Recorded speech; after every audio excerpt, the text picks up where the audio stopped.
Hola a todos y a todas, ¿cómo están?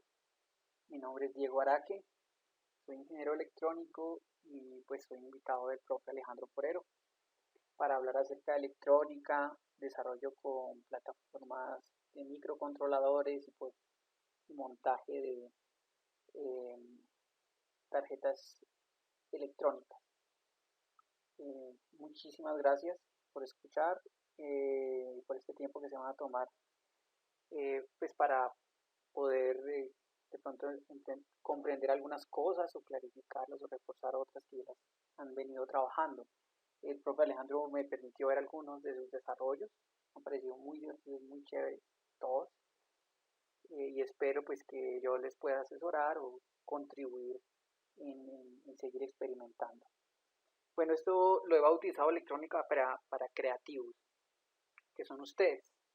Entonces vamos a hablarlo, vamos a hacerlo en un lenguaje muy sencillo para que ustedes puedan trabajar en su casa, en su laboratorio, eh, relajados, ¿sí? Más allá de toda esta terminología electrónica o ingeniería. Bueno, arranquemos. ¿Cuál es mi hipótesis en la que hemos venido trabajando con el profe Alejandro? Es que la electrónica como herramienta de expresión deja atrás la condición de funcionalidad y permite la reflexión e interacción. Y pues esto realmente abre un campo muy amplio en términos de la expresión. Yo trabajo con chicos de primaria y secundaria en un colegio enseñándoles precisamente electrónica. Me doy cuenta que muchas veces si no está presente la funcionalidad, es decir, si no se está resolviendo algo específico, entonces se frustran. Y resulta que ellos inevitablemente ya han aprendido cómo usar herramientas.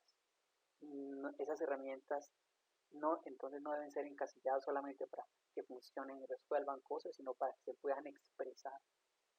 Y eso es al expresarse, ustedes más lo saben, son más expertos, pues permite una reflexión, pero a la vez una interacción. Y vamos a ver eso, ese campo de cómo puede interactuar el espectador frente a su creación. Y es interesante esa vinculación que se puede lograr. Por eso aquí veo que pues, el, las diferentes herramientas artísticas que se conocen, pero una más va a ser nuestro cautín, que representa en este caso la electrónica, ¿no? La electrónica de hardware básica. Bueno, vamos a hablar de sensores, interacción y la presencia de lo invisible. Los sensores, pues los sensores son unos dispositivos que nos permiten medir variables físicas, variables que están en la naturaleza. Eso ya se vuelven como portales a poder tener contacto, visualizar, sentir qué ocurre a nuestro alrededor. Y eso es gracias a los sensores. Ellos lo que hacen es simplemente reaccionar a, por ejemplo, en este caso, la presencia de temperatura. Entonces, un termómetro, en el caso de mercurio, lo que hace es cambiar su densidad y deslizarse por esa columna de vidrio cuando hay presencia de alta temperatura. Y ese movimiento nos permite ya a través de nuestros ojos poder interpretar la temperatura. Fíjense esta abstracción tan interesante. Para el termómetro es un cambio de densidad, pero eso no funciona para nosotros si no lo podemos ver. O sea que para nosotros realmente es un cambio visual el que nos da la interpretación de temperatura. Otra forma podría ser usando las manos, los sensores de la piel. Ya no se usa de forma visual. Hay muchas formas de poder interpretar la misma variable física. Entonces, esos sensores, hay una gran variedad de sensores que vamos a poder ver para cada una de las variables físicas, que son muchísimas. Unas muchísimas más allá de lo que nuestros sentidos humanos permiten.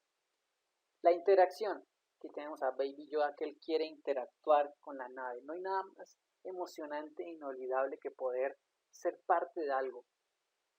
Eso ya, vamos, que genera una motivación y genera una reflexión, porque hay un contrato implícito cuando hay un intercambio. Usted me da, yo le doy. ¿Qué le puedo dar en ese caso? Atención, reflexión, análisis. Y esto en estas épocas es muy difícil poder tener la atención de un espectador, y cuando se le hace partícipe, digamos que se pueden tener muchas mejores condiciones para que la misma obra empiece a formar o a crear sus propias dimensiones. Yo no soy experto en arte, pero pues hemos estado trabajando y es un interés personal mío. Y por otro lado, estamos viendo como la espada del augurio, viendo más allá de lo evidente. Y eso es algo, es una oportunidad, poder ver más allá de lo evidente. ¿Qué es evidente? Todo lo que se sale en los sentidos humanos. Por ejemplo, un sonido más allá de lo que escucha nuestro oído, o una luz más allá de lo que los ojos humanos permiten ver, y vincularlos dentro de una creación. Me parece que eso le da una dualidad muy interesante sobre.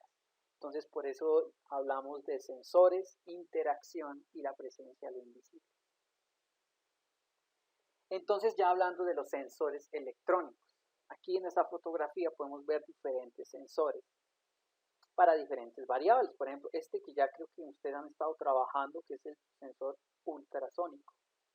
Este se usa, por ejemplo, para medir distancias, para detectar presencia, para detectar velocidad. Está el sensor de gas, el sensor de color, el sensor de movimiento, el acelerómetro, el sensor de presencia también, pero a través de infrarrojo. Miren que son diferentes métodos para detectar la misma variable. Cada una tiene una especialidad, eso lo vamos a ver. El potenciómetro, que es un sensor, en este caso también de movimiento, ¿cierto? Cuando se gira. Tenemos un sensor, por ejemplo, de flexibilidad, algo que se flexione, entonces va a detectarlo. El sensor de lluvia, que al final será sensor de agua, porque pues la electrónica no sabe ni le interesa de dónde venga esa reacción de agua. Estos son sensores de temperatura, termistores, el M35, sensores de luz. Entonces hay una gran variedad, y por supuesto que esta fotografía se queda corta para tantísimas variables que se pueden medir, y cada variable puede tener un sensor diferente, o más bien, para cada pueden existir varios sensores para una sola variable física de la naturaleza, algo con lo que interactuamos todo el tiempo. Bueno, vamos a entrar en materia con el ultrasonido. ¿Por qué usamos el ultrasonido? Porque sé, pues en la charla con el profe Alejandro, que varios han estado trabajando el tema del ultrasonido. ¿Qué es el ultrasonido? Pero primero, ¿qué es el sonido? El sonido no es más que, pues el sonido se representa como una onda, no es más, una onda. La onda tiene unas características, toda onda tiene unas características. Una de ellas es la amplitud, ¿cierto? ¿Qué tan amplio llega hacia arriba y hacia abajo? Amplitud. La otra es frecuencia, y la otra es longitud de onda también. Bueno, ¿qué es la frecuencia? La frecuencia es la cantidad de veces que una onda hace su recorrido de inicio a final, mira, que arranca desde la línea, llamémosla 0, hasta volver otra vez a la línea, llamémosla 0, de amplitud 0. ¿Cuántas veces de estas onditas puede hacer en un segundo? Entonces, si este espacio de acá fuera un segundo en tiempo, y esta ondita recorre exactamente un segundo, querría decir que esta onda es de 1 Hz. La unidad de medida de la frecuencia son los Hz, y se representan con la H y la Z. H y Z. Muy bien. Si yo veo dos ondas dentro del mismo segundo, sería de 2 Hz. Y así sucesivamente. Toda la unidad de medida básica para medir la frecuencia es 1 segundo. Bueno, ¿Qué ocurre con el sonido? Al final el sonido no es más que movimiento del aire en forma de ondas. ¿Qué quiere decir? Que tiene que ver muchísimo el medio, ¿cierto? Si el sonido entonces es movimiento de moléculas del aire en forma de onda, que mueven aquí unos sensores que están dentro del tímpano, ¿cierto? Entonces, en medio de la fuente de sonido y su receptor está el medio de aire. Entonces, ¿qué ocurre? En el medio hay muchísimas variables de temperatura, de altura sobre el nivel del mar, que afectan el movimiento del aire. ¿Sí? Entonces, esto se los explico pues, para tener en cuenta la variabilidad, la no linealidad de la naturaleza. Hay muchísimos cambios, casi que imposible de poderlos detectar todos. ¿Sí? Los sensores hacen un muy buen trabajo detectando algunas franjas de todas esas variables o unos grupos de esas variables. Bueno, ¿qué es el ultrasonido? Entonces, bueno, partamos de esto. Esto que vemos aquí en la parte de abajo es una escala o un rango del sonido, de cómo se clasifica. Y si se dan cuenta, están 20 Hz, 20 kHz, que sería 20.000 Hz aproximadamente, 2 MHz, que serían 2 millones de Hz, y más adelante 200 MHz, que serían 200 millones de Hz. Imagínense eso, 200 millones de ondas en un solo segundo. Muchísimas ondas en un solo segundo. Bueno, partamos de la acústica. La franja acústica es donde los seres humanos pueden escuchar. ¿Qué quiere decir? Que el oído, la evolución nos ha permitido es solamente poder escuchar ondas de sonido desde los 20 Hz hasta los 20 kHz. Mira, es la franja azul. Más allá de esa franja se le llama la ultrasonida, ¿cierto? Que sería de los 20 kHz a los 2 MHz. Ultrasonido, una frecuencia mucho más alta desde la acústica. Toda la referencia está en la franja acústica. Y hay otra franja que se llama la infrasonido, mira, que son frecuencias muy bajitas, ¿cierto? Pueden pasar a media onda apenas, por ejemplo, en un segundo. Bueno, entonces así tenemos cómo y cuáles son las características de una onda de sonido, qué interviene en esa onda de sonido, cuáles son esas variables en el medio, temperatura, presión atmosférica, hasta humedad, pueden impedir que la onda viaje, ¿no?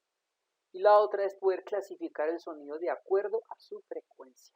Ultrasonido, más allá de 20 kHz, la frecuencia acústica, que es la del oído humano, y la infrasonido, que es mucho más baja la frecuencia, desde los 20 Hz. Un dato curioso para que ustedes vayan analizando. Mira, los infrasonidos, animales como el elefante, ¿sí?, o el topo oyen en esa frecuencia.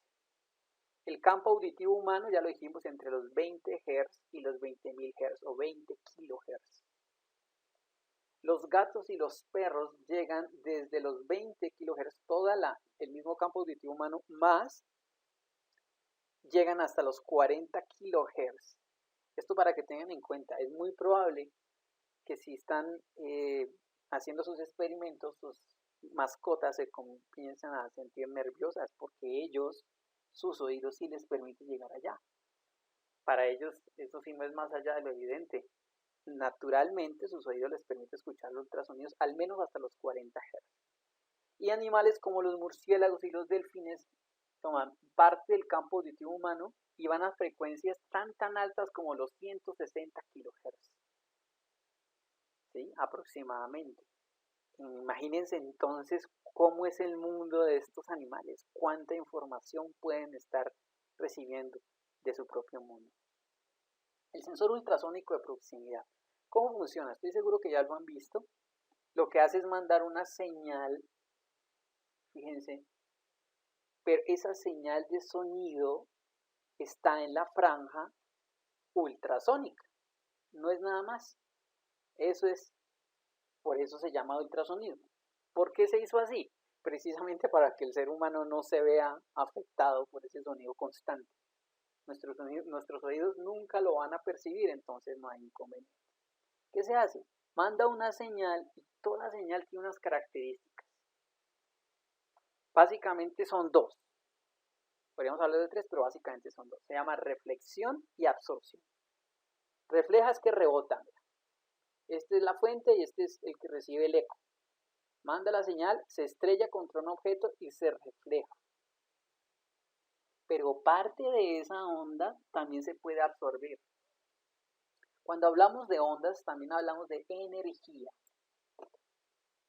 Energía, todo esto es energía, en forma de ondas de sonido. Entonces la energía, en este caso de esa onda, se reparte, se refleja, pero parte de esa energía se absorbe. ¿Y de qué depende? Del material, del color, de la temperatura, hasta casi de la misma forma. Esto para que ustedes vayan analizando, bueno, yo ya he visto algunos comportamientos con mi sensor, ¿qué es lo que está ocurriendo? Bueno, pero ¿qué es lo interesante? No es más que un cronómetro. El cronómetro manda la señal en frecuencia ultrasónica, aquí hay una electrónica que se encarga de eso, y espera a que llegue la misma frecuencia, la misma onda. Pone un cronómetro, plan, cuando sale, ¿cierto? Y espera cuando regresa. Y esa variable de tiempo, miren, este fue el tiempo de envío o de inicio. Y todo este tiempo fue el tiempo de eco. Quiere decir que si el tiempo fue mucho, quiere decir que el objeto está muy lejos, el tiempo de retorno. Pero si él se demoró muy poquito, quiere decir que el objeto al cual se reflejó o se estrelló está muy cerca. Podríamos decir que toda demora de tiempo implica presencia o variabilidad. Miren ese concepto tan bonito detrás de lo que es un sensor ultrasónico. ¿Qué es lo que hace? Esas señales llegan a nuestros microcontroladores, que ya vamos a ver cómo se conectan. A él no le interesa nada del ultrasónico ni nada de eso. Para él lo único que lo ponemos a trabajar es a medir tiempo. Tiempo de llegada, tiempo de salida, tiempo de llegada. Fíjense, ¿cómo puede ser que el tiempo entonces implica distancia? Eso es como de la física básica newtoniana, pero eso es física básica y casi que estamos ahí, nuestro mundo está atrapado en ella. Pero ese no es el problema, o más bien lo que lo hace interesante es cuánto de eso podemos seguir explotando, ¿no? Para nuestro beneficio. Toda demora de tiempo implica presencia o variabilidad. Bueno, y ya que hablamos del microcontrolador, yo entiendo que ya varios han estado trabajando, experimentando, o lo que se llama cacharreando, con microcontroladores. El microcontrolador, por ejemplo, en este caso, que es el Arduino Uno, uno de los más conocidos, es este chip de acá. ¿Qué está dentro de ese chip? Esto está aquí adentro, aunque sea difícil creerlo, está básicamente lo que lleva también un computador, su laptop, el laptop Mac o al Lenovo más avanzado, su arquitectura casi que no ha cambiado, su arquitectura básica. Y es lo que tenemos aquí adentro. Entradas, salidas, procesamiento y memoria. Entradas, salidas, procesamiento y memoria, ¿cierto? Entradas y salidas pues para comunicarse con el mundo externo. Procesamiento para entender las instrucciones que le estamos mandando a hacer. Y memoria pues para guardar esas mismas instrucciones y también para guardar el lenguaje en el cual nos vamos a comunicar, el humano con la máquina. Aquí puse unos nombres.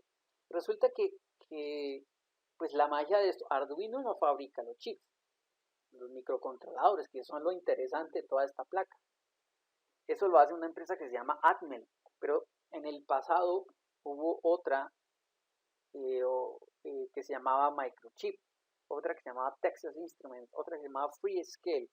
Todas tenían su propia versión de chip microcontrolador, todas, por mucho que quisieran hacer, lo que hacían era el mismo controlador, solo que con características de más memoria, más puertos de entrada y salida.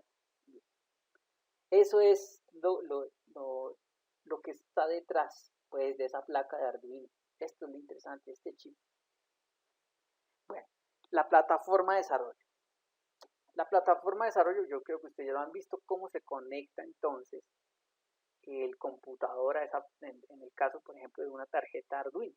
Y esa plataforma se divide en dos, una en software y otra en hardware. El hardware es esa tarjeta Arduino, ¿cierto? Que todos de pronto, o la mayoría ya han visto, la han tenido en sus manos, que tiene entrada, salida, ¿cierto? Para poderse comunicar con el chip principal. Eso es. Y para facilitar muchísima experimentación. Todo esto está diseñado por ingenieros pensando, quiero facilitarle la vida no solo a otros ingenieros, no, sino a cualquier persona a que pueda comenzar a crear. Pensemos, esa ingeniería que se vea está un poco complicada, está a su vez pensando en facilitar la vida. Bueno, y la otra está en la plataforma de desarrollo, que es el software, que es la interfaz de comunicación entre el humano y la máquina. Aquí nosotros programamos las instrucciones que le queremos dar a nuestro microcontrolador y allá se la guardamos, se la mandamos y se la ponemos en un pedacito de memoria del chip y el chip entonces ya sabe qué hacer y empieza a trabajar, ¿cierto? De forma autónoma. Bueno, esa es la plataforma de desarrollo. Entonces ya entrando un poco al tema de la plataforma de desarrollo de software, que esta es más o menos una pantalla que ustedes ya han visto en el caso de Arduino. Acuérdense que Arduino, él no creó el chip. Arduino lo que hizo fue dos cosas importantes.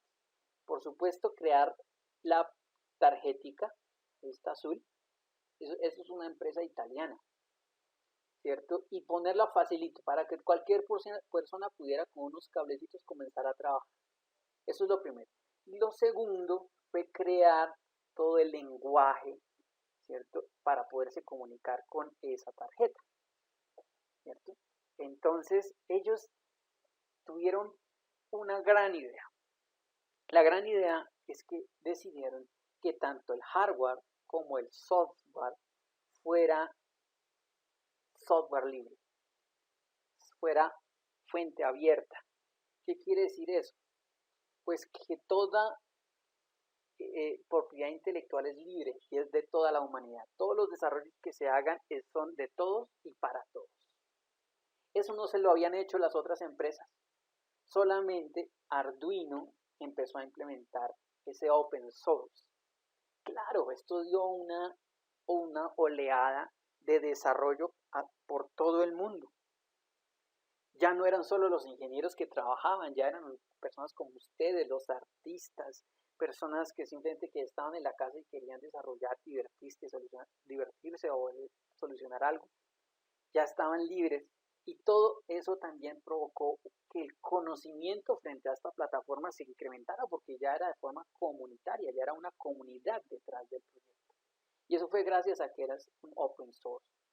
Bueno, como dato curioso, bueno, Arduino es una empresa italiana, pero imagínense que detrás del desarrollo de estas primeras placas y el diseño hay un colombiano que estaba en ese momento trabajando con ellos y resultó que se quedaron sin trabajo todo ese grupo de investigadores y esto lo comenzaron a hacer como para empezar a hacer algún dinero, no pensaban que iba a ser una cosa tan grande, pero también fue un momento de crisis, de la crisis de dos cosas, económica y de la educación, y apareció Arduino.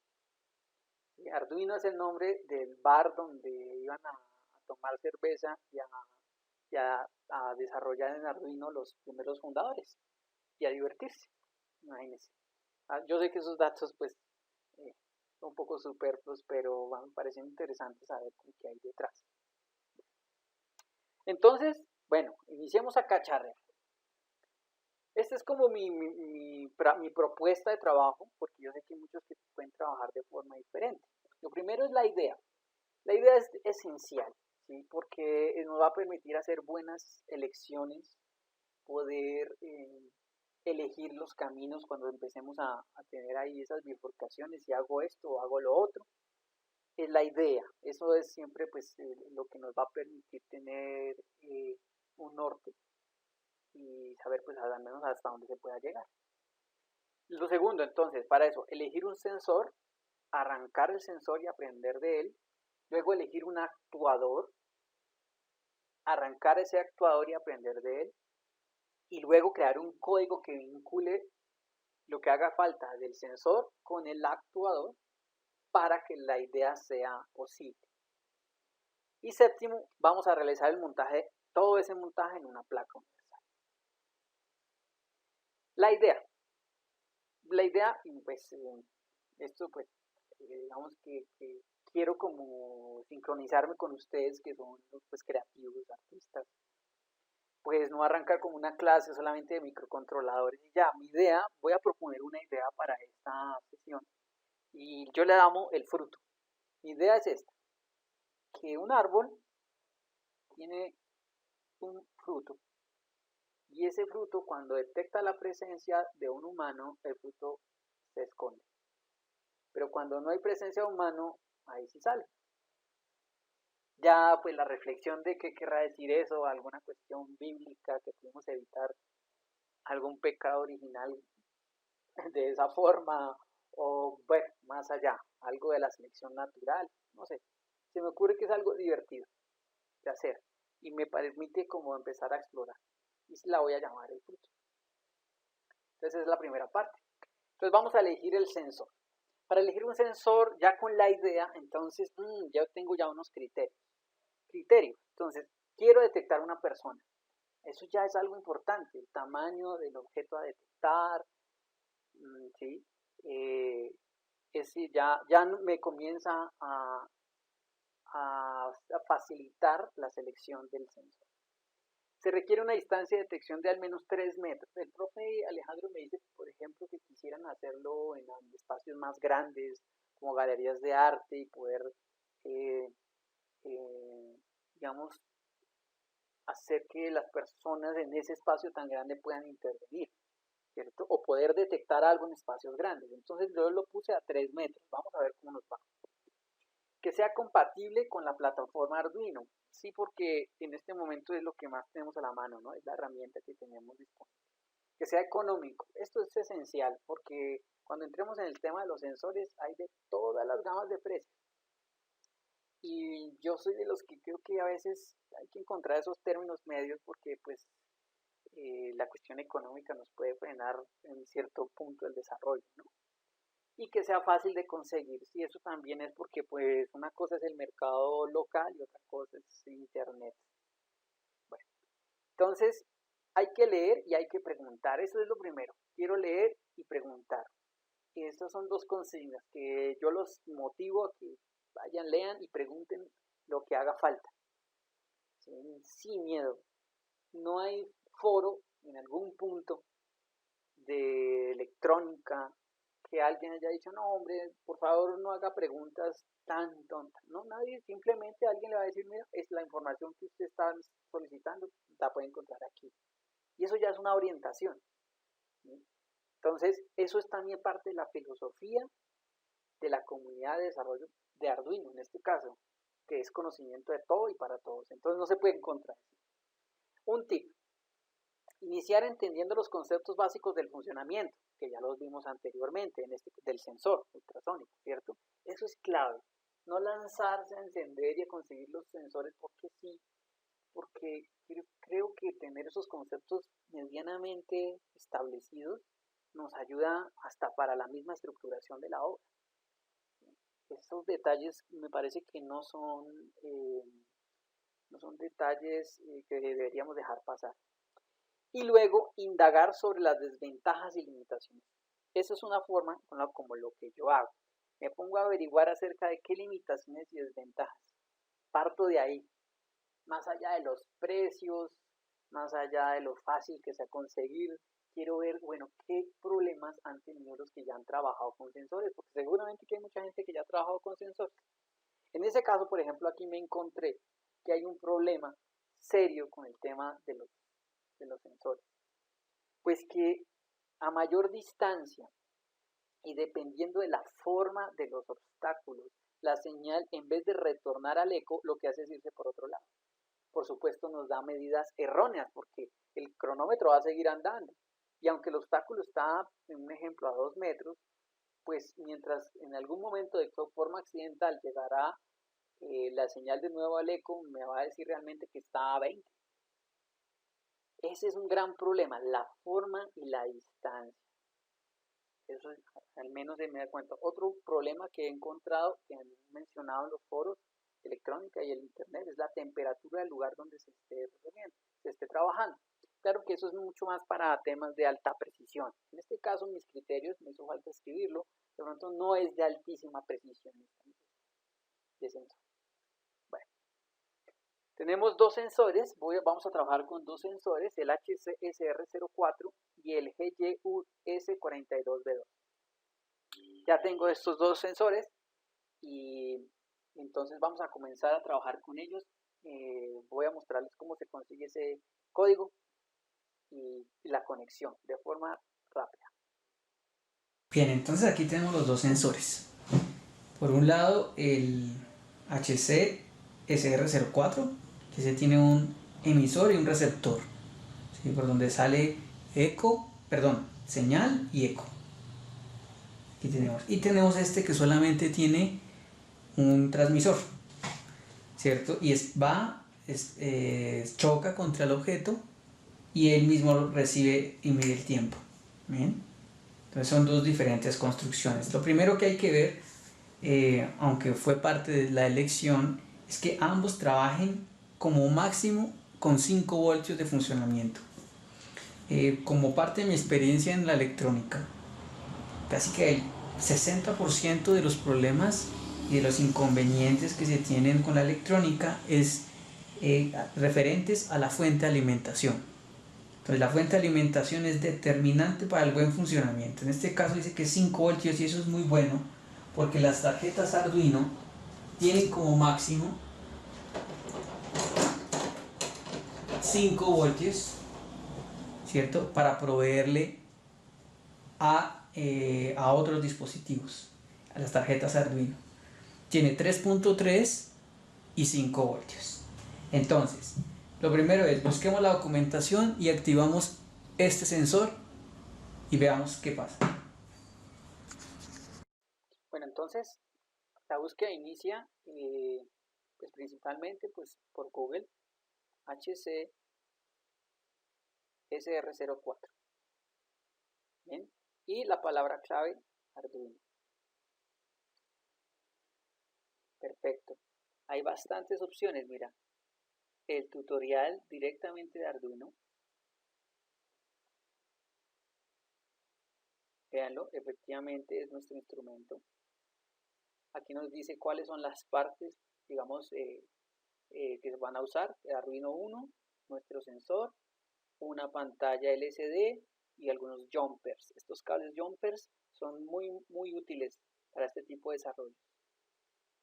Eso es. Entonces, dice aquí cerca de este proyecto, dice que este sensor tiene una resolución de 0.3 centímetros, o sea, 3 milímetros, más o menos de resolución, que es muy buena. Quiere decir que tiene un error con respecto a una medida con un metro de solo 3 milímetros. Pues para este tipo de instrumentos es excelente.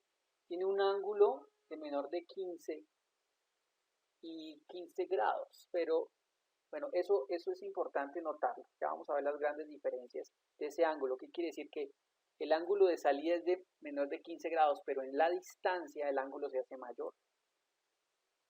¿Listo? Y el ángulo, el rango de detección dice que es de entre 2 centímetros y 450 centímetros, es decir, 4 metros 50, por lo cual por un momento estaba cumpliendo lo de los 3 metros para mi proyecto de fruto.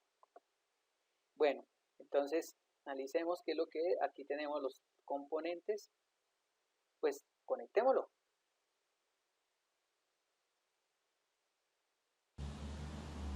Bien, el plano que encontramos nos dice que conectemos los 4 puntos, los 4 pines del sensor, ¿cierto? Que son VCC, trigger, eco y tierra, a nuestro Arduino 1. Con estos jumpers, cuando vayan a comprar jumpers, hay dos tipos, hay 3 tipos. Hay uno que es hembra macho, Macho es que se le ve precisamente aquí el metal, el conector metálico, y hembra que no lo tiene, ¿cierto? Uno entra dentro del otro. Por ejemplo, para este tipo de sensores necesitaría hembra. Entonces voy a elegir los colores, voy a poner tierra, voy a poner el color negro, voy a poner VCC o positivo a 5 voltios, blanco, voy a poner trigger con este color beige, y este por este lado, este color violeta lo voy a usar para el eco.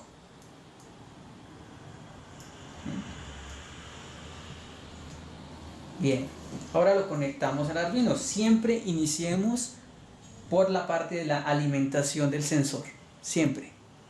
Bien, entonces tenemos positivo, es blanco, entonces buscamos 5 voltios.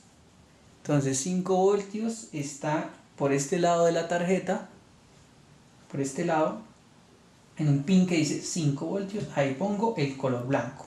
Y el tierra es el color negro, es exactamente junto al de 5 voltios. Bien, entonces lo primero es la seguridad de las conexiones. Oh, qué gran problema cuando esas conexiones se mueven, empiezan a dar datos erróneos y pues son más variables que hay que comenzar a tener en cuenta y es más tiempo para resolverlas. Bien, el siguiente que nos dice es, pongamos en el D2 eco. Eco es el violeta. ¿Qué es el D2? Todas las salidas digitales están en este extremo, en esta otra barrita. Y están todas señalizadas, la 0, la 1 y la 2. Entonces pongo eco, que fue naranja, en el 2.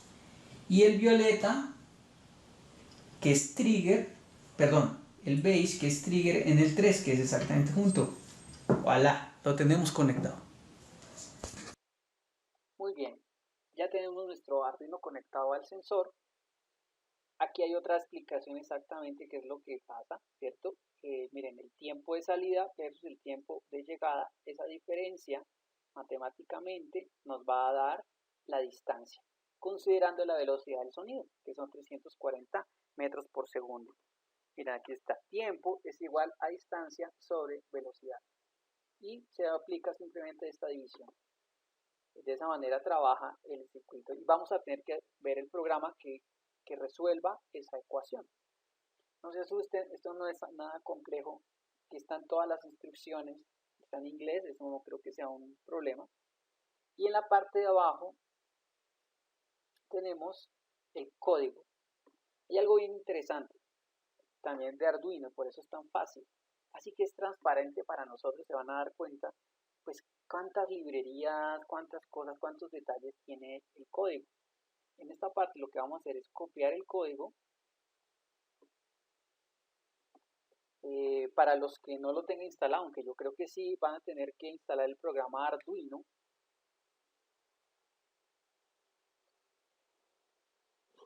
Van a la página de Arduino y en software descargan la versión que corresponda a su sistema operativo, el Arduino IDE.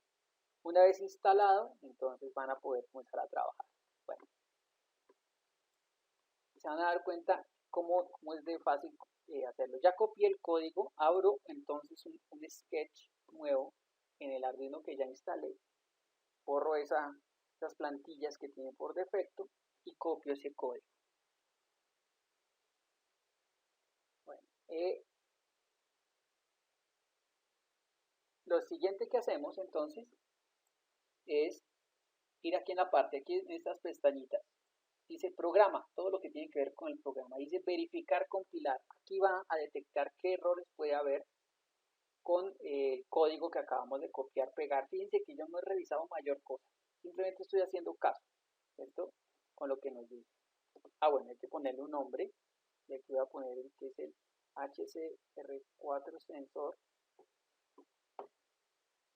Lo voy a grabar, hay que grabarlo por supuesto.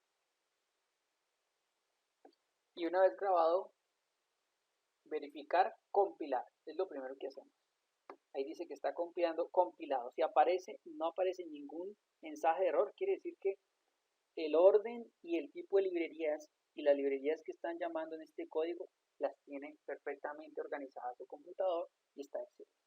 El siguiente paso entonces les voy a dar un recorrido de qué se trata este software, ¿no? Lo primero es el encabezado, quién lo hizo, cuál es la versión y la fecha. Esto es del 2019. Va a ser lo primero que es entradas y salidas. ¿Qué queremos que sea entrada y qué queremos que sea salida? Entonces, el eco, el pin eco va a ser el pin 2, como ya lo dijimos. Y el trigger, el pin 3, que esa conexión ya la realizamos. Muy bien. Aquí lo siguiente que se hace es, se hace una llamada a diferentes variables. Se construyen variables que es long, una tipo long que es duration y la otra que es distance. Eso es lo que están haciendo. Y luego la configuración como tal del programa va a llamar a todas sus librerías. Pues va a poner de salida es el trigger y de entrada es el eco. Tiene sentido, ¿no? Trigger es el gatillo, el que arranca el conteo. Y de entrada es el eco, pues para saber en qué momento fue que llegó la señal. Estas otras librerías son para poder ver, ahorita van a ver una herramienta muy útil en un monitorcito, una ventanita, todo este funcionamiento, que es un puerto serial, un monitor serial. El void loop es esencial porque el loop es como donde arranca a ser nuestra rutina de forma cíclica. Va a ser paso a paso el orden que les vamos mostrando. Mira, cada una de esas instrucciones en ese orden lo va a hacer y luego al terminar va a volver a hacerlo y así sucesivamente. Por eso se llama void loop, la función loop. Entonces todo lo que esté dentro de la función loop es a través de estos corchetes se va a ejecutar. Entonces lo primero que hace es pone el trigger, lo apaga para garantizar que todo arranca desde apagado. Luego lo enciende. Mire, digital write es escribir un estado digital en ese pin indicado, que es el de trigger, y lo pone en high. ¿Qué quiere decir? Lo pone 5 voltios y arranca a funcionar. Espera 10 microsegundos, vuelve y lo pone en baja, o sea, aquí llamando el primer pulso. Y luego lo que hace es tomar la medida de trigger que va llegando, ¿cierto? Y lo meto dentro de una variable que se llama duration, que fue de las que inicializamos en la parte de acá. Y luego lo mete en la ecuación, que es coger duration multiplicado por 0.34 dividido en 2. Voilà, no hemos en este momento hecho nada más que compilar el programa, ahora hay que descargarlo. Es decir, subirlo a la tarjeta de Arduino. Entonces, lo siguiente que hacemos es elegir nuestra tarjeta, en este caso ya está seleccionada, Arduino 1, y el puerto. Eso es importantísimo, ¿cierto? Ya conectamos el cable USB a nuestro computador. Lo siguiente que hacemos es decirle subir, y van a ver el juego de luces característico. Esto es importante, reconocer ese juego de luces en el momento de subir el programa para saber el funcionamiento, si está operando bien o no la plataforma Arduino. Ahí están las luces. Perfectamente, ya se subió el programa. Ahora lo que voy a hacer es ir aquí a herramientas y abrir monitor serie. Y en monitor serie ya nos está dando algunas medidas. Vamos a ver.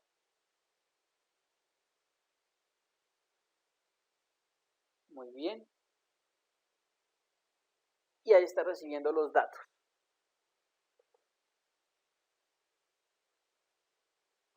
De forma que voy a ponerle un objeto y ya me está comenzando a dar datos.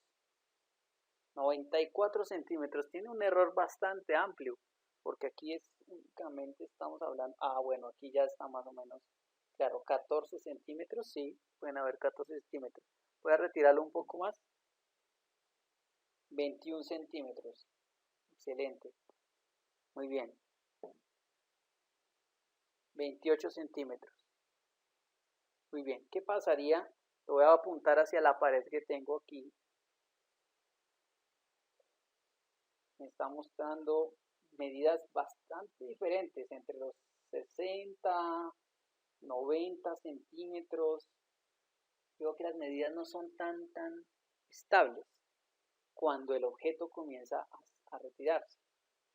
Y cuando ya lo expongo a un punto mucho más alejado, me está dando valores de 1191 centímetros, que son lecturas falsas. Está pasando lo que habíamos visto en la teoría, que cuando encuentra objetos de forma irregular, la señal simplemente no llega al eco, no está llegando. Pero mientras que está cercano y la forma es plana, la señal es bastante estable. Los datos son bastante estables. Como conclusión, a largas distancias y de acuerdo a la forma, yo creo que hay que analizar el uso de este sensor. Ahora vamos a hacer la búsqueda del código que pone en funcionamiento el otro sensor. Entonces hacemos la misma búsqueda en Google. Entonces,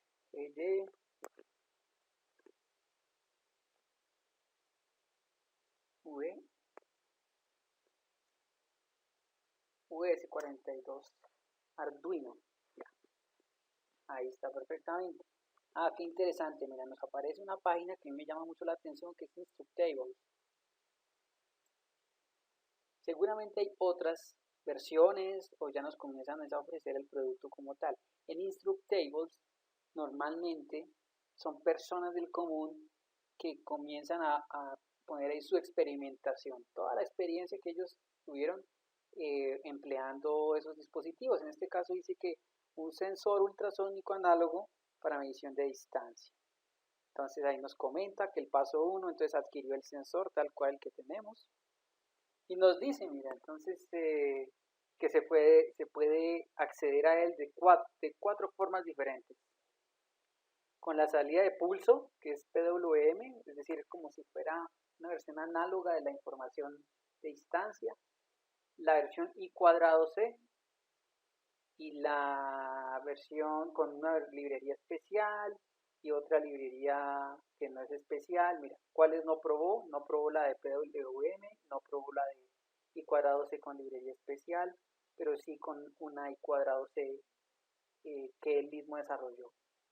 Miren, nos dice cómo se debe conectar, pues BCC, A5 al pin CR, A4 al DT y tierra a tierra. Mira, ahí nos está dando cada una de su experiencia.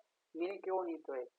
Además nos provee de un diagrama esquemático para saber qué fue lo que él hizo, qué conexiones realizó. La hizo digitalmente, eso me parece un aporte bien especial. Y aquí abajo dice, miren, aquí está todo el archivo que yo les puedo proveer. Entonces descargamos el archivo.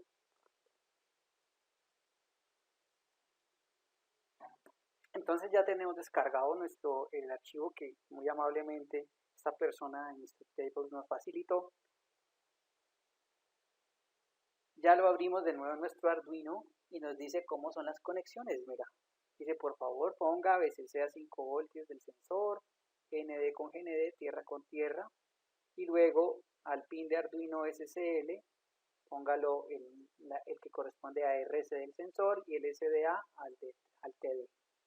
Simplemente vamos a hacer esa conexión entonces y a compilar nuestro código.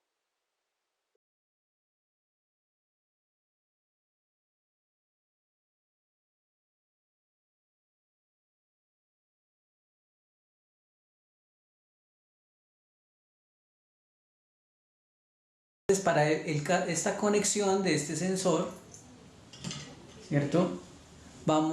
Como nos damos cuenta, los terminales son macho, entonces vamos a necesitar unos jumpers hembra, que aquí los tenemos.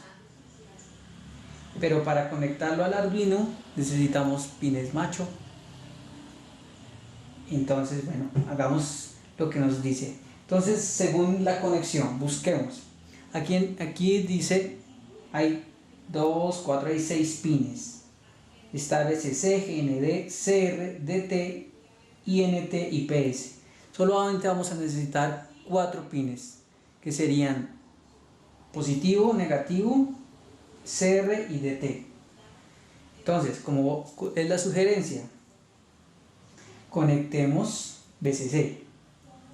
Entonces voy a poner BCC, que va a ser el rojo, el café va a ser BCC, perdón, tierra, GND. Voy a poner aquí entonces, ponemos el naranja, ACR,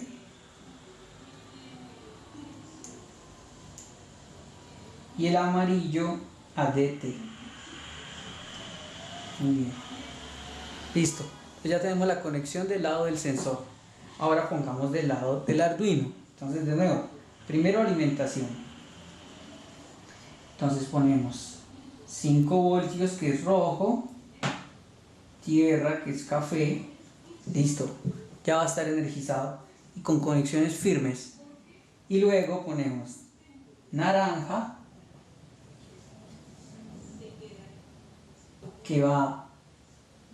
que es el RC al pin SSL, que es el último que hay en la bornera. Y luego ponemos el amarillo, que es el que continúa exactamente al lado, que es el SDA.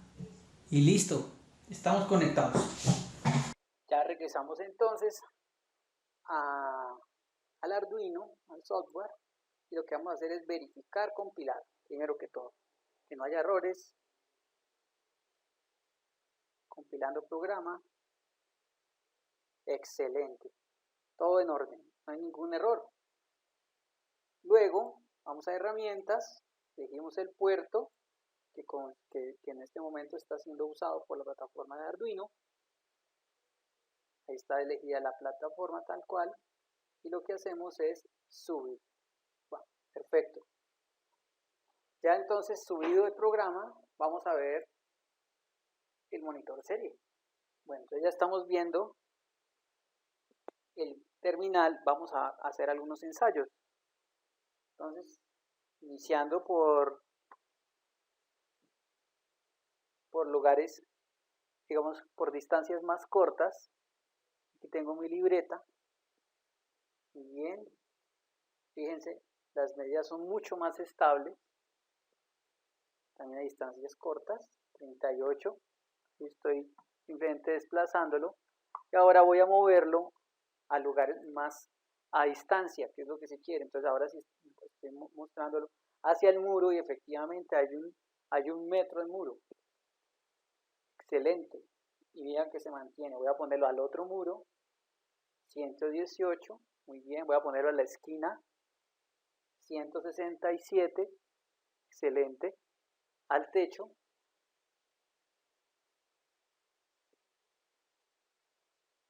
al techo, 137. Excelente. 132, 129. Y así nos damos cuenta la estabilidad de las medidas. Fíjense, a distancia se comporta mucho mejor. ¿La razón cuál es? Que este sensor tiene internamente, ya trae un sistema de procesamiento. Tiene unos chips que lo que hacen es hacer un ajuste en tiempo real de la cantidad de ruido que hay alrededor, y lo quita con un filtro. Entonces la cantidad de mediciones que están llegando son menos falsas. Así que eso lo hace más estable. Eso es lo que está ocurriendo. Me parece que esta es la mejor opción para mi desarrollo, el que estoy pensando. ¿Por qué? Porque quiero detectar personas a mayor distancia. Continuamos con la parte cuarta, que es elegir el actuador. ¿Qué es el actuador? Pues es el mecanismo que va a sonar, va a moverse a partir de las condiciones del sensor, ¿cierto? Entonces, yo vuelvo a mi idea del fruto. Quiere decir que ya tengo el sensor que me detecta la proximidad de la persona, ¿sí? De alguna manera ya lo tengo elegido, me está sirviendo. Y lo que debe hacer es mover, subir y bajar el fruto, ¿cierto? Entonces, yo necesito un mecanismo de movimiento. Hay actuadores de movimiento, hay actuadores de luminosidad, hay actuadores sonoros. hay diferentes tipos de actuadores. Debemos elegir el que más conviene. Entonces, de nuevo, los criterios, entonces requiere que mueva un objeto a un lugar específico, ¿cierto? ¿Por qué específico? Porque yo necesito que en cierto momento, sin la presencia de la persona, esté en un lugar específico, aquí abajo. Y luego cuando se acerque, luego se vaya a mover a diferentes sitios. ¿Qué se requiere mover una masa de peso liviano? El peso tiene que ver mucho, porque si esto es una masa de acero o de copor, pues el tipo de motor va a cambiar drásticamente. Que sea compatible con la plataforma Arduino, ¿cierto? Es decir, que maneje los voltajes que esta provee y la comunicación que esta permite, que sea económico y que sea fácil de conseguir. Bien, volviendo al tema de TIC para iniciar entendiendo los conceptos básicos del funcionamiento y luego indagar sobre las ventajas, desventajas y limitaciones. En mi experiencia, el mayor problema con hablar de luz, sonido o motores, cuando es estar muy claro, es que entre más grande sea ese actuador o tenga que hacer más esfuerzo, mayor cantidad de corriente va a pedir. Y cuando hay corriente, hay mucha corriente y pasa los límites de la tarjeta, por ejemplo, de Arduino, va a pasar esto. Se van a achicharrar los componentes. Entonces debemos siempre estar pendiente de eso porque se nos pueden dañar y no queremos eso. Entonces, vamos a ver, actuadores. Entonces ya sé que es un actuador de movimiento. Hay diferentes tipos de motores. Aquí vemos arriba motores servo. Aquí a este lado tenemos motores paso a paso. Y aquí en este lado tenemos motores convencionales de corriente directa. ¿Cuáles son las diferencias? Bueno, corriente directa, pues ya se sabe, van a unas revoluciones por minuto específicas, ¿cierto? Si ustedes le ponen, como el eje está directamente con el bobinado y le ponen aquí una carga, un peso, va a exigir corriente directamente la tarjeta y se puede dañar, así que hay que saber exactamente qué es lo que va a mover. No puedo saber en qué lugar está el motor, porque él va a girar y girar, pero no, yo no sé al final en dónde va a estar, ¿cierto? Eso pasa con las de corriente directa. Tenemos el motor paso, es un motor que está diseñado para tener siempre presente la posición donde está. Aquí yo sí le digo exactamente dónde quiero que esté y él casi que con la máxima precisión va a llevar el eje a ese lugar. Bien, ya trae, no está diseñado para mover cargas pesadas, ¿cierto? Es decir, yo le pongo aquí a mover algo muy pesado, hay un problema, pero este sí gira en ambos lados, hacia ambos sentidos y reconociendo la posición. Y tenemos los servos. Los servos es una combinación de motores de corriente directa. Dentro tienen dos cosas adicionales. Tienen un potenciómetro para saber en dónde está el giro y además tiene un juego de piñones interno para darle más fuerza. Con la misma corriente puede dar más torque, pero ya de forma mecánica, no eléctrica. Eso es lo que tenemos. Entonces, vamos a ver. ¿Qué pasa con el motor que tenemos? Y vamos a conectar. Este es nuestro motor servo. Este creo que es la mejor opción para la idea que tengo, porque me va a dar posición exacta en donde va a estar moviéndose. Internamente tiene los engranajes de los que le hablaba y es fácil de conectar al Arduino. Busquemos entonces las librerías para moverlo y conectémoslo y arranquémoslo. Bueno, entonces para la conexión de nuestro servo, vamos a usar jumpers. En este caso ambos extremos son hembra, tanto el del motor como el del Arduino. Entonces vamos a usar jumpers macho. Bien, entonces la conexión es la siguiente: café es tierra, rojo es positivo y naranja es control en el lado del motor. Entonces voy a poner negro, va a ser tierra, blanco va a ser positivo y gris va a ser control. Listo.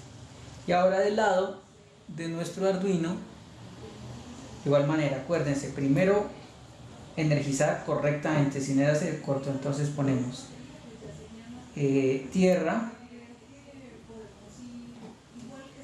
blanco positivo,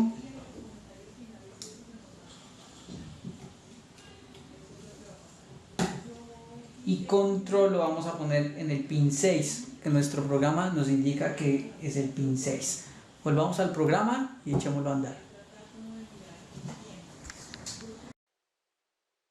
De igual manera, vamos a nuestro buscador. En este caso voy a usar YouTube. La referencia de mi motor es el MG995 Servo Arduino. Mira, ya aparece. Y hay, ¿por qué? Porque en YouTube ustedes van a encontrar fácilmente muchísima información de proyectos con Arduino, y son chéveres porque ustedes ya en video pueden ver cómo son las conexiones, qué problemas han podido tener, y fíjense que es un motor bastante popular.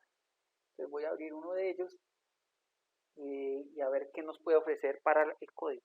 Este video me he encontrado bastante explicativo de lo que es posible hacer con el servomotor, uno que ya tengo, y es chévere porque de igual manera nos va mostrando paso a paso de la conexión,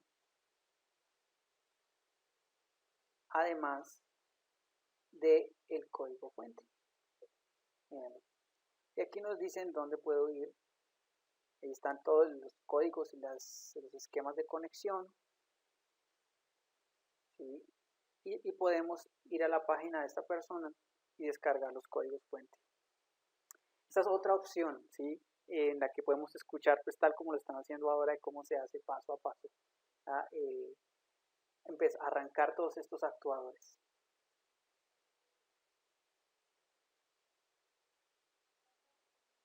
Bueno, entonces aquí estamos con el programa que nos facilitó la persona allá desde YouTube. Entonces de igual manera, aquí la clave es esta librería servo.h, ya la trae incluida. Entonces la llama y después le pone un nombre aquí al puerto. En el void setup dice my servo attach 6, quiere decir que desde el pin 6 va a ser todo el control, ¿vale? Por eso lo conectamos en el pin 6. Entonces hagamos la experimentación. Fíjense aquí, cuando yo le voy a escribir al puerto 180, ahora quiero que observemos qué pasa si le digo que vaya a la posición de 90 grados. Subo el programa.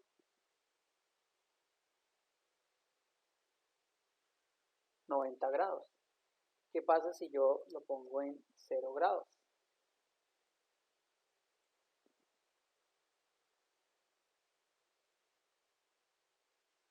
Vean. ¿Y qué pasa si ahora vuelvo a 180?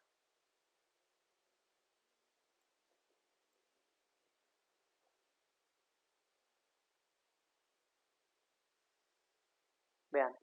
¿Qué pasa? Tengo control de posición, tengo un buen torque sin pedirle tanta energía a nuestro Arduino, ¿cierto? Se controla fácilmente y solamente con 2, 7, casi 10 líneas de código. Esta es una muy buena opción para el proyecto que tengo en mente. Ya esto que les estoy mostrando, ya pueden hacer ideas de más proyectos, más obra, tener más precisión, ¿sí? Me parece muy interesante poder usar servos y además son muy económicos. Entonces, siguiendo la secuencia pues de este cacharreo, entonces ya tenemos la idea, elegimos un sensor, lo arrancamos, elegimos un actuador, arrancamos el actuador, que es el motor, y ahora vamos para el paso 6 de crear el código para la idea, ¿cierto? Entonces, bueno, quería darles aquí una visión de cómo es internamente el motor, a qué me refiero con engranajes y piñones mecánicos para darle más fuerza. Bueno, 6. Crear el código para la idea. Aquí hay algo interesante que destacar. Así como están las cosas ahora, con la cantidad de información que hay en el internet, si se dan cuenta, no hemos programado una sola línea de código. Simplemente hemos empleado código de otros. Por eso es tan importante hacer referencia de quiénes son las personas que nos han ayudado. Bien, y eso está bien, ¿cierto? porque la idea donde se hace único el tema es en donde se implementa. Entonces tenemos el código del sensor, tenemos el código del motor, que ya lo vimos, y vamos a hacer el código propio, pero al final, ¿qué es esto? Es una combinación de códigos. Fíjese, no es necesario arrancar desde cero y aprender de librerías y variables. Es muy interesante entenderlo, realmente es muy útil, pero quiero que la idea que les llegue a ustedes es que en este momento es muy transparente para cualquier persona que tenga la motivación necesaria ir y crear. Bueno, muy bien, entonces vayamos aquí. ¿Se acuerdan de este código entonces? Este era el código que nos sirvió para el sensor. Mira, ni siquiera me puse a hacer el detalle de qué es lo que trae, porque me funcionó. Tal vez si no me hubiera funcionado en la primera instancia, había tenido que cacharrear y averiguar más cosas. Seguramente también había aprendido más cosas. El otro código es el del motor, que solamente tiene una librería, que es la servo. Hay que inicializar esta variable y esta es la forma de darle instrucción de que se mueva. myservo.write. Bien, entonces, ¿qué dice? Voy aquí y ya creo mi código. Entonces, este se llama el fruto, este código, que es ya para mi idea. Fíjense que copié el del sensor, es exactamente el mismo. ¿Qué pasa? En la librería, en donde llama la librería, es incluir la librería del motor, miren, servo, copié y pegué. En el setup añadí myservoattach 6, mira, y no me he modificado nada más, simplemente he añadido, estoy combinándolos. Y ahora viene mi tema. Entonces yo me pongo a ver el loop, ¿no? Dice take range rating. Listo. Aquí, ¿qué quiere decir? Ah, aquí ya comenzó a hacer la medición, ¿cierto? No necesito saber más. Y luego cuando dice, mira, serial print range, ¿qué quiere decir? Mira, que aquí en este paso, en esta instrucción, es donde está imprimiendo el valor de la distancia a mi sensor. Bueno, ahí es donde se pone interesante. Volvamos aquí a mi idea. Yo quiero que cuando se acerque la persona, es decir, la distancia se haga menor, el fruto suba. Y cuando la distancia se haga mayor, el fruto baje. Esa es la línea de código que ahora yo debo construir. Entonces, ¿qué es lo que ocurre? Debo idearme una forma de combinar los dos datos. ¿Cuáles son los dos datos? Los datos del sensor con los datos del motor, ¿cierto? Entonces, hay una función que se llama if. Bien, entonces ustedes ya deben comenzar a investigar, bueno, ¿cómo hago para que si, fíjense, esta es la gran pregunta, si la distancia es de 100 centímetros, entonces la posición del motor es 180, por ejemplo. ¿Qué quiere decir? Que estar más alejado, dependiendo de cómo yo construya eso, pero es una relación entre distancia que da el sensor con posición que da el motor. Entonces todo al final es un if. Si hay una distancia, ¿cierto? Específica, entonces haga algo. Si no es así, entonces haga otra cosa. Bien, entonces ahí es donde se pone un poco y es donde les digo, pueden preguntar, pueden ir y averiguar qué pasa con ese if. ¿Cierto? Entonces, yo lo que hice, lo voy a mostrar de una vez.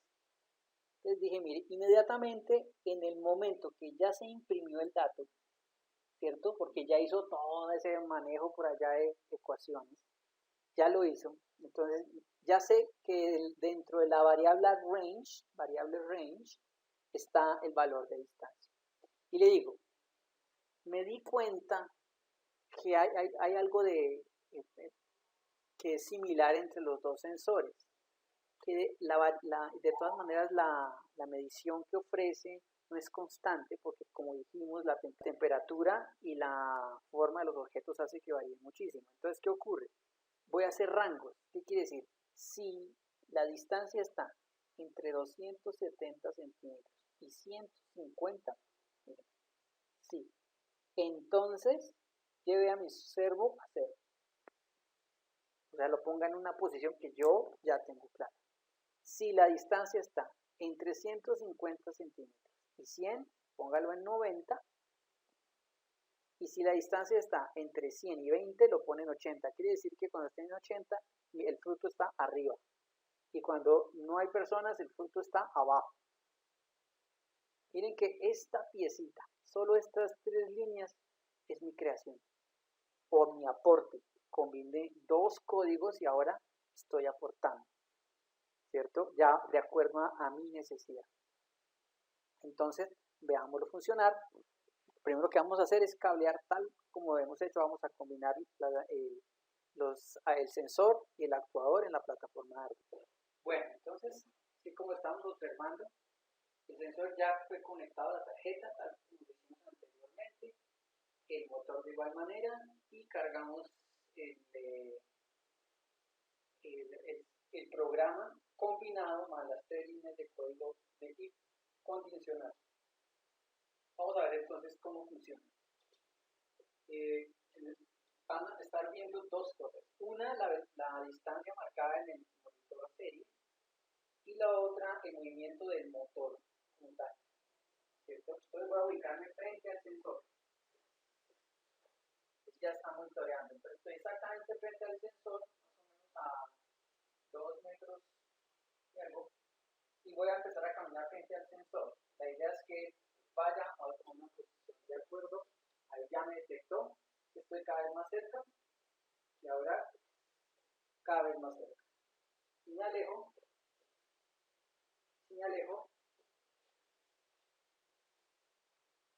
ahí está el funcionamiento.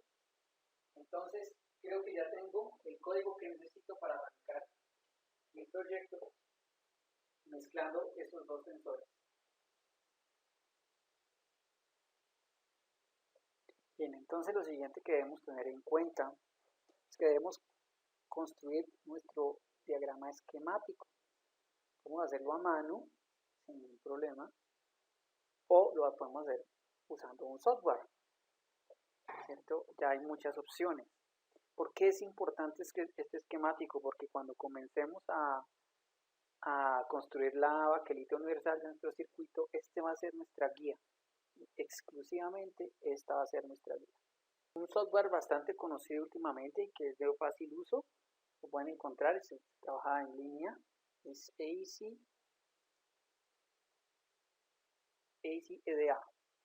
Entonces pueden entrar a la página, descargan el software, es gratuito, no hay ningún inconveniente, y lo que van a tener es un ambiente de este tipo, lo menos es sencillo. Entonces hagámoslo. Entonces, aquí en este sector están todas las librerías de los diferentes componentes de acuerdo a su símbolo. Vamos a arrancar por el microcontrolador. Entonces es el 328P. Buscamos la librería, le damos buscar.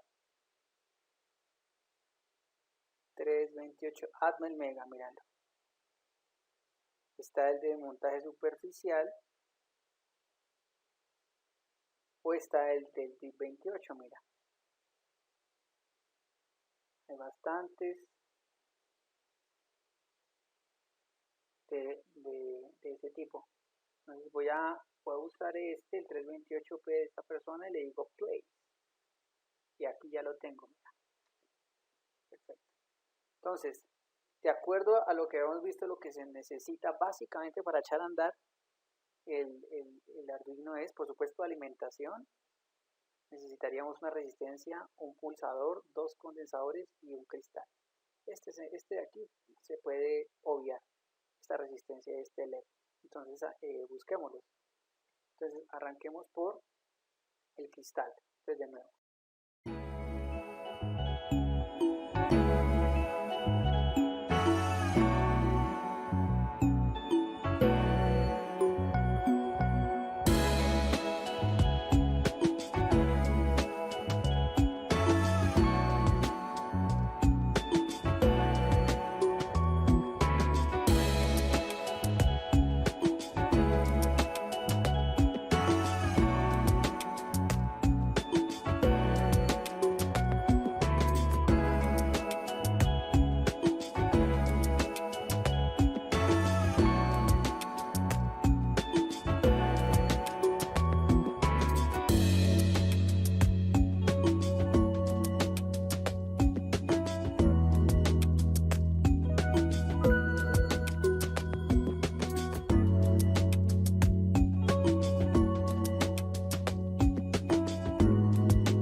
manera que después de hacer todo ese procedimiento, en el software ya tenemos el esquemático.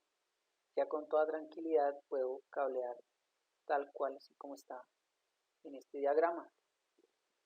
Y bueno, vamos a iniciar. Bien, y por último, entonces vamos a realizar nuestro montaje en una placa universal. ¿Por qué se sugiere hacer esta actividad? Primero porque normalmente nos han enseñado a trabajar en protoboards, así como se ve aquí en la imagen.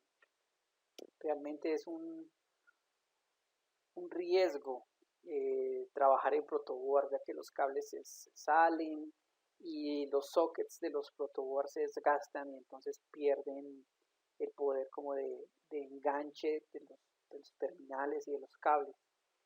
Entonces hacer proyectos continuamente en un protoboard no es muy aconsejado. Entonces eso aumenta la probabilidad de error en la implementación. Se sugiere trabajar en protoboard solamente si se va a hacer algo muy temporal y de muy baja complejidad, ¿sí? Y por otra es que, claro, como decíamos, Arduino, por ejemplo en el caso de Arduino 1, lo que hace es solamente pone el chip y el resto de tarjetas, ¿cierto?, que nosotros no estamos usando. Por ejemplo, en lo que acabamos de hacer usamos el chip y 6 puertos.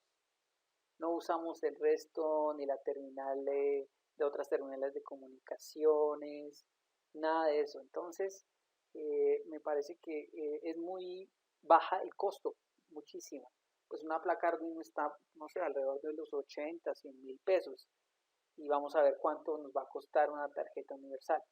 Y mayor personalización, aquí ustedes comienzan a tener mucho más control de todo este tema de electrónica. No es algo que se necesite un conocimiento muy alto y especializado.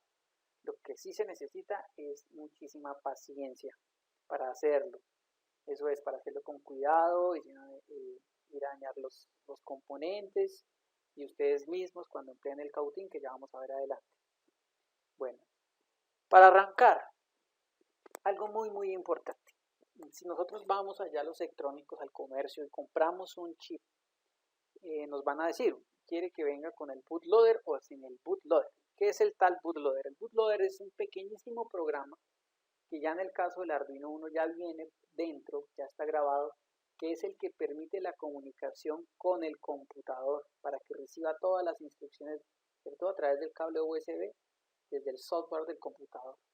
Pero si compramos el chip sin el bootloader, simplemente no va a recibir nada, siempre va a generar errores. Tenemos que hacer este paso, que es cargar el bootloader dentro de ese chip. Yo fui al comercio, compré un bootloader, me costó 10 mil pesos y vamos a ver cómo hago, fui y compré un microcontrolador, un Atmel Mega 328P. Me costó 10 mil pesos y ahora tengo que meterle el bootloader, pero no es nada complicado. Si nos damos cuenta aquí, mira, hay una página que yo le recomiendo mucho que se llama El Profe García. Es un ingeniero colombiano que hace todo este tipo de montajes y explicaciones de forma también muy sencilla. Estoy usando este material que es de él. Y yo lo que hice fue montar tal cual este circuito en el protoboard. Tal cual. Y sumé el bootloader. Voy a dejarles a ustedes en los comentarios de este video el enlace del profe García donde está cómo añadir el boot. Entonces tenemos aquí la siguiente parte, que es el esquemático. El esquemático no es más que un diagrama de conexiones. Es importante que el esquemático lleve la simbología correspondiente. Por ejemplo, una resistencia es este símbolo, un pulsador es este, es el símbolo de un cristal, este es el símbolo de un condensador. Esto que ustedes ven acá es lo mínimo que necesita este microcontrolador 328P para su funcionamiento. Entonces ya en el momento que tiene cargado el bootloader, le hemos descargado el programa, ¿cierto? Entonces lo mínimo para que él se eche a andar es esto. Claro, aquí no tiene entradas y salidas, no tiene las entradas del sensor ni las salidas del motor. esas se las tendremos que añadir. Bueno, entonces iniciemos. Esta es nuestra placa universal. Hay diferentes tamaños y tipos, por ejemplo.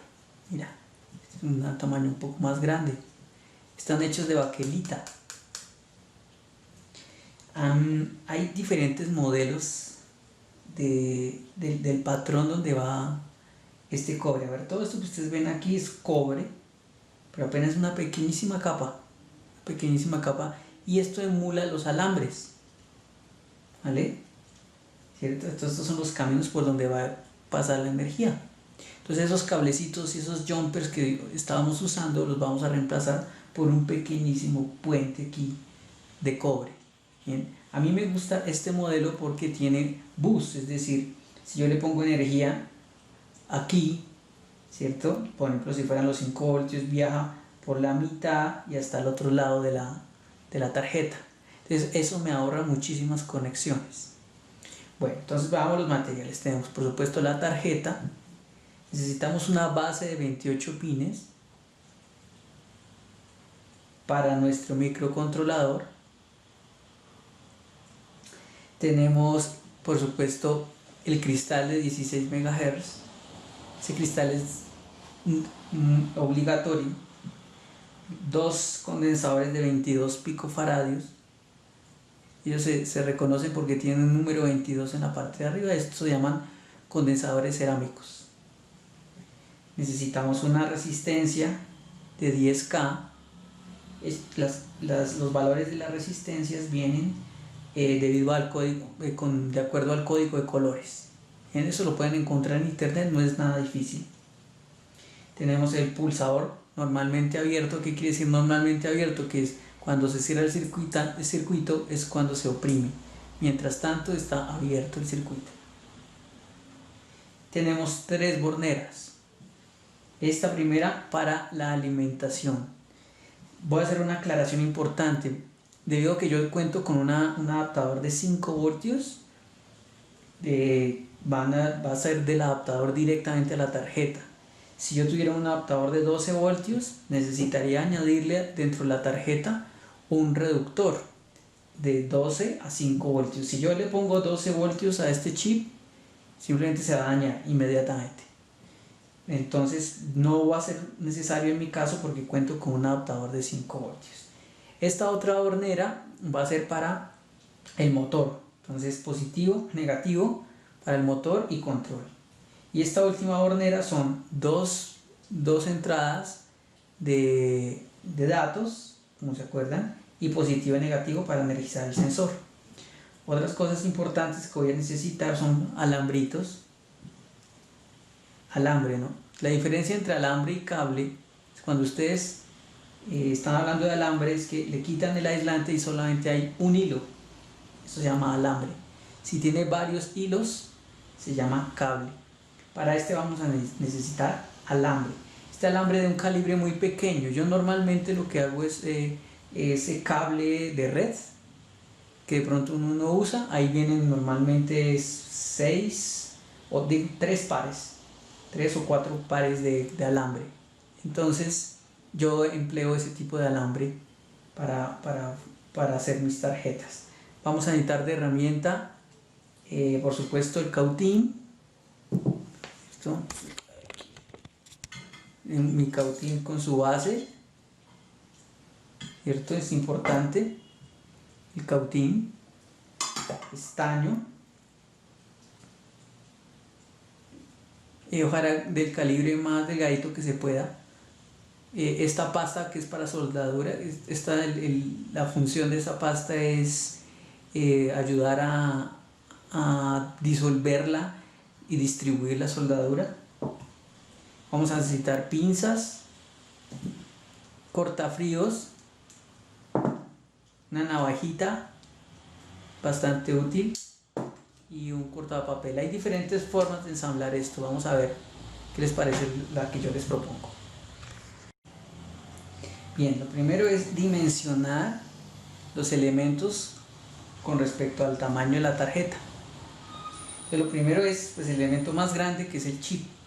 Acuérdense que según la muesquita que tiene la base, nos indica dónde va la pata número 1. Entonces voy a ponerlo por acá, en la mitad. Eso es lo chévere de trabajar con un bus, mira. ¿Por qué? Porque puedo ponerlo ahí y todas las patas quedan independientes, no queda ninguna en cortocircuito. Lo siguiente que va a ir seguramente es el pulsador. El pulsador es simplemente para darle reset en el momento que sea el caso de reiniciar el chip, ¿cierto? Por alguna razón que se haya quedado bloqueado. Y luego, entonces, vienen estas borneras. Entonces, vamos a ver el plan. Para la bornera más grande, dice que está por el lado de las patas 28 y 27, o sea, a este lado. Entonces voy a ubicarlo más o menos por ese lado para que los conectores sean más pequeños. Luego viene por el otro lado el motor que sigue. Entonces es la 12, entonces seguramente va a estar por acá.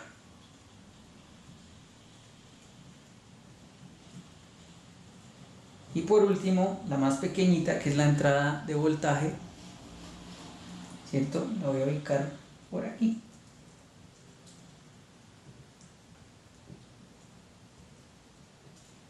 Bien, de esa manera ya hemos dimensionado cómo va a quedar nuestra tarjetica para nuestro proyecto. Bueno, entonces ya tenemos ubicado dónde va a ir y dónde va a quedar la pata número 1, ¿no? Que va a ser aquí, la pata número 1. Entonces le damos la vuelta, ya sabemos en dónde va a quedar ubicado.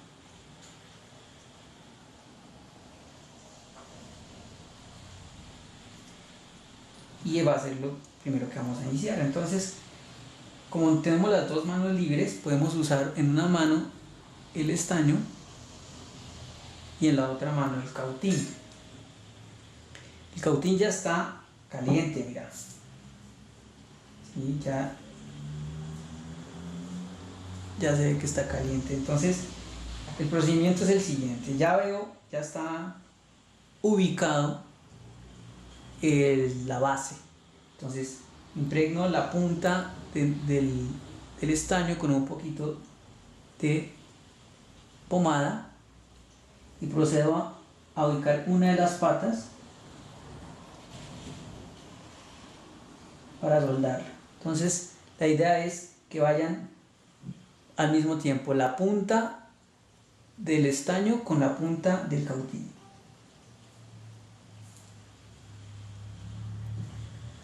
Perfecto. Ya quedó la primera.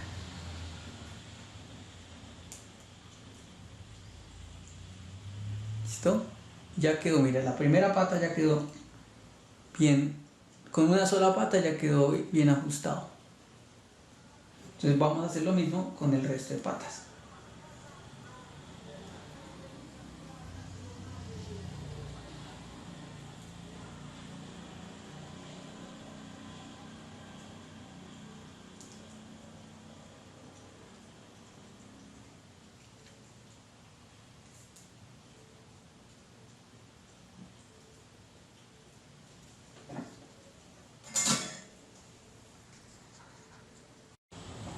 Bien, entonces ya tenemos bien montado ya nuestra base. Perfecto. Entonces, ¿qué es lo que sigue? Alimentación. Asegurarnos primero que todo esté alimentado. Bien, entonces vamos a poner este aquí y vamos a ponerle a ubicar muy bien el positivo y el negativo. Bien, entonces ya ubicamos dónde va a ser la entrada de voltaje para todo el circuito. Entonces hay algo que les quiero indicar. Si usamos el cable que les digo de red, hay algo importante, que él viene recubierto con un cobre. Bueno, con un cobre no, con una especie de aislante transparente. ¿Sí? Entonces lo bueno es importante rasparlo un poquito para que haga buen contacto. Para eso usamos el cortapapel, la puntita. Entonces lo que vamos a hacer aquí es, voy a elegir una de estas patas como el positivo y lo voy a poner en el bus, cualquiera de estos. cualquiera de los dos buses, solamente tiene dos. Entonces voy a elegirlo y lo voy a soldar.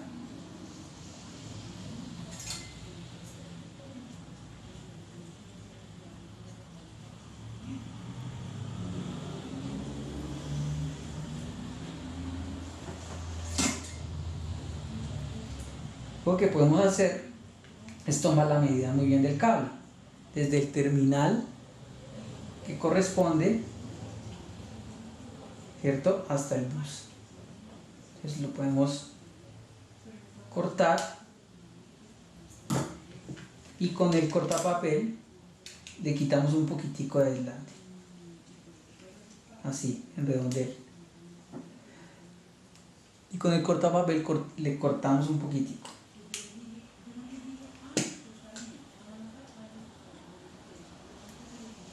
Perfecto, ya quedó el alambrito sin aislante en ambos extremos.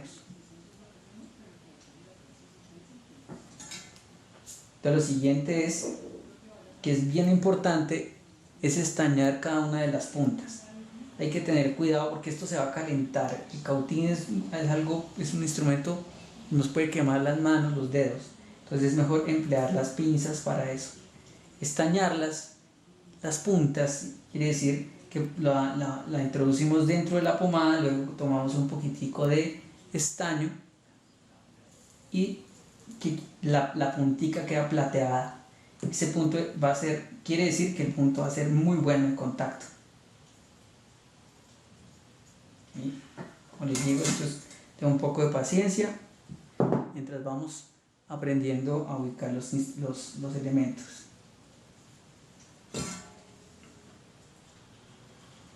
Bien, teniendo cuidado de no quemarnos.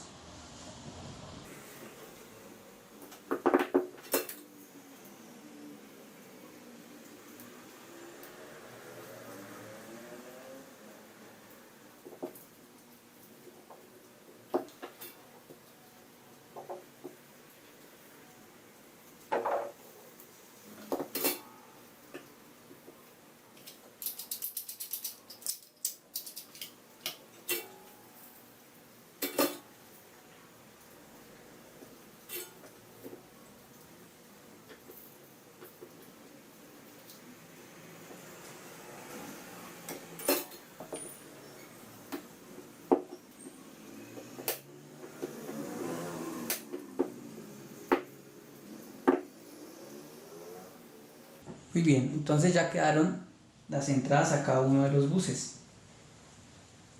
Para estar muy atentos, voy a marcar cuál fue el que yo le dije que es positivo. Entonces este va a ser positivo y este va a ser negativo. Bien, de igual manera por debajo. Este va a ser positivo y este va a ser negativo. Entonces que si viendo nuestro plano, vemos, lo primero es, las patas 7 y 20 van a positivo. Entonces contemos. Entre las patas 7 y 20. Hay que estar muy atentos al conteo para no equivocarnos en el pin que corresponde. Entonces ya hemos puesto la bonera de entrada de voltaje. Entonces lo que se hizo fue conectar. Hay un bus de positivo y un bus de negativo y soldar unos alambritos. Ustedes alcanzan a ver, lástima que mi cámara no tiene tan buen macro para que ustedes puedan ver. Unos alambritos de la pata 7 al bus positivo y de la 20 también al bus positivo. De igual manera para la 8 y la 12, perdón, 8 y 22 en el caso de la Tierra. Mira, entonces ya no tuve que pasar todo un cable, sino solamente conectarlo a un bus. ¿Cómo se puede verificar ese funcionamiento? Hay un aparato, no sé si todos tengan facilidad de acceder a uno de ellos, que es un multímetro. Entonces el multímetro tiene una opción, normalmente, vamos a ver, que tiene una bocinita como de sonido. Eso nos permite medir continuidad. Vamos a buscarlo en continuidad. ¿Qué es continuidad? Pues verificar si hay una conexión, si hay un cable da continuidad. Entonces, con los terminales del multímetro, si yo los uno, suena. Quiere decir que va a haber contacto. Bien, sencillo, funciona perfectamente. Voy a usar aquí 2 alambritos para que me facilite la vida. Bien, entonces, bien, estos 2 alambritos que si los uno, suena. Perfecto. Entonces, ¿qué quiere decir? Que si yo pongo un extremo de mis terminales en la pata positiva y voy y busco el pin 7, debería sonar. 1, ¿dónde está? Aquí, ¿cierto?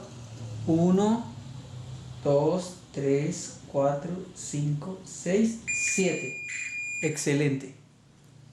De igual manera con la pata 20, 7, 15, 16, 17, 18, 19, 20. Perfecto. Quiere decir que sí le estoy llevando los 5 voltios. Ahora hagámoslo con la terminal negativa. Entonces la terminal negativa sería con la pata 8. Entonces 1, 2, 3, 4, 5, 6, 7 y 8. Excelente. Y la pata 22. Entonces 15, 16, 17, 18, 19, 20, 21, 22. Muy bien. Si yo uno estos dos y no suena, quiere decir que no hay corto, todo está bien, ¿no? Por el momento. Entonces ya le llevé energía a lo que corresponde al microcontrolador. Bueno, entonces ahora, como hicimos en el dimensionamiento de la tarjeta, vamos poniendo las cosas más grandes, las de mayor tamaño. Entonces pusimos la bornera que nos va para el sensor, que es positivo, negativo y 2 líneas de comunicación. Entonces lo que se hizo fue, de igual, aprovechando el bus, poner positivo y negativo. Fue nada más, mira, 2 alambritos, gracias a que hay un bus que recorre toda la tarjeta. Comprobémoslo con el multímetro, como ya sabemos que va a ser nuestra herramienta de verificación. Entonces, entre el positivo y el positivo, muy bien, que va a ir para el sensor, y el negativo que va. Entonces, hay que marcarlo. Este es positivo y este es negativo. Bien, sigamos adelante. Bien, entonces, quien seguía es nuestra bornera para el motor. También necesita 5 voltios, tierra y una línea de control, como lo habíamos visto antes. Entonces, de igual manera, se pusieron solamente 2 alambritos que conectan al bus de alimentación positivo y negativo. Bien, entonces lo que acabamos de hacer es poner el reloj. Este relojito de 16 MHz. Él no es preocupante el tema de la polaridad, lo podemos poner en cualquiera de los sentidos. Lo introduje en la pata 9 y 10 y puse 2 puntos de soldadura. Acuérdense, la técnica es llevar las 2 puntas, el extremo del cautín con el extremo del estaño al mismo tiempo, previo a haber puesto un poquito de pomada en la punta del estaño. Ya, y se van a dar cuenta cómo disuelve fácilmente. No hay que dejarlo ahí por más de 2 segundos. Se ha disuelto fácilmente y la soldadura queda brillante. Bien, entonces, ¿qué fue lo siguiente que hicimos? Según nuestro plano, deben ponerse 2 condensadores, cada uno de 22 picofaradios, desde cada terminal del cristal a tierra. Entonces fue muy sencillo porque ahí estaba el espacio, estaban los huequitos. Entonces de cada una de las terminales los llevé a tierra.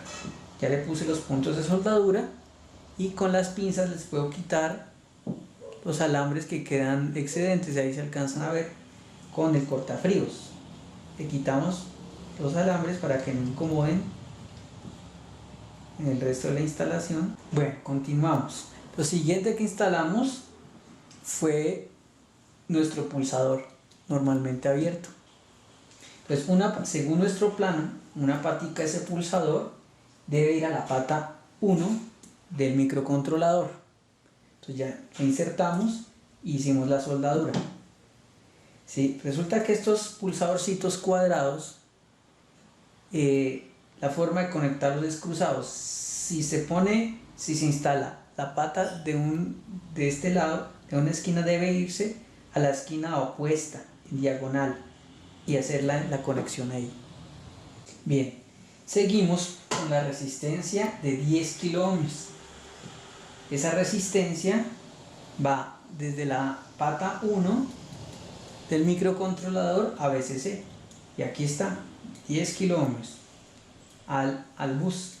Aquí me doy cuenta qué tan práctico es el bus. Mira, solo tengo que hacer conexiones muy cortas y muy pequeñas, y todos los cables todos los alambres los estoy poniendo por abajo. Podría haberlos puesto por arriba sin ningún inconveniente. Eso ya es el grado de personalización que se quiera. Bien, continuemos. Bien, entonces ahora vamos a hacer hicimos los cables de conexión de datos, iniciando por el del sensor. Entonces uno de estos que quedan de los 4, ya están positivo o negativo. Uno de ellos debe ir a la pata 28,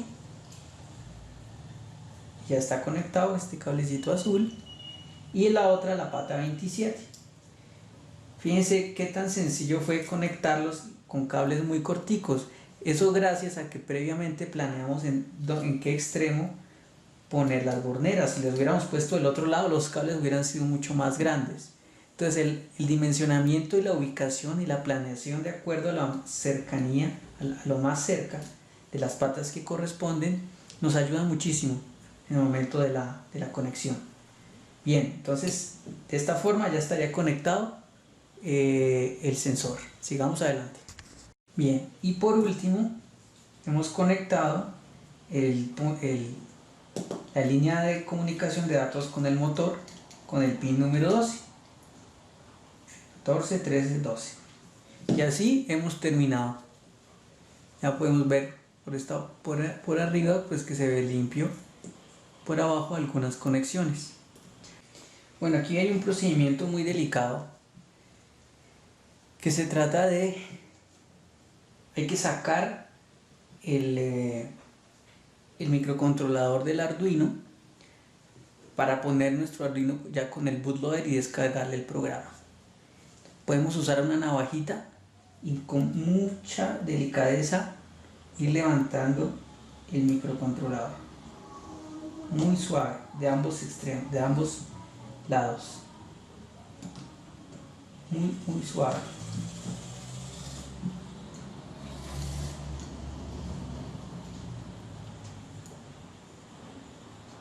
Muy suave, con mucha delicadeza, porque las paticas de estos chips son apenas, aguantan tensión. Listo, ya salió.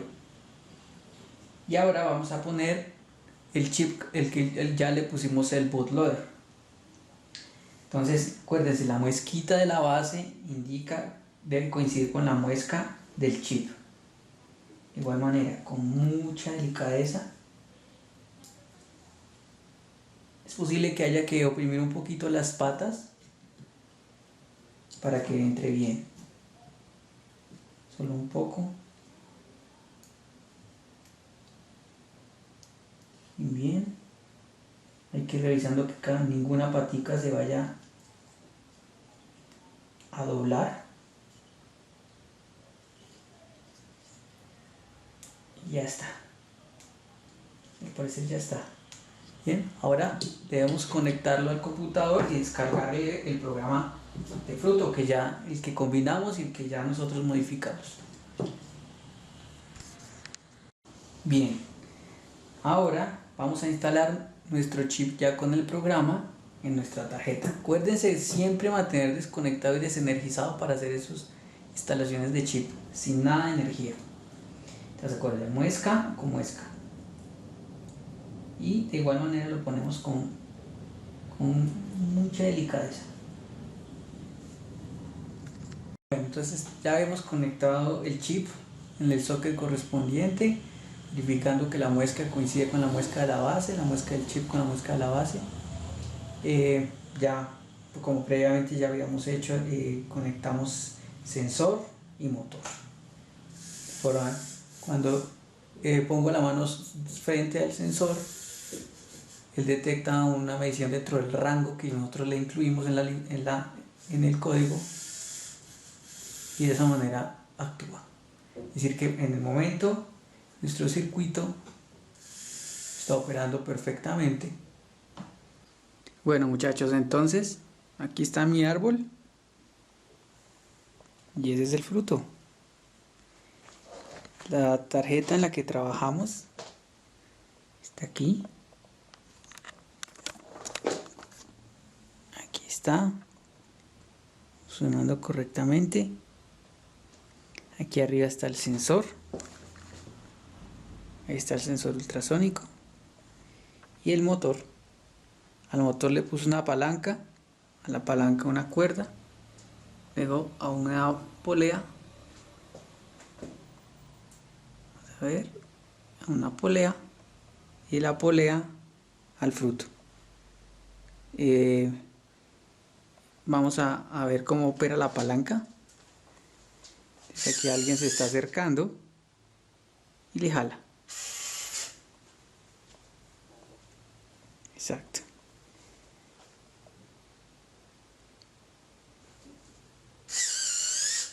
Ajá. Y está ejecutando las instrucciones que le habíamos programado. Tuve un inconveniente que fue la fuente. Como les había dicho, el 60 o 70% de las veces que no operan los circuitos es porque la fuente de alimentación no está operando. Y me tocó reemplazarla por una mucho mejor y todo quedó solucionado.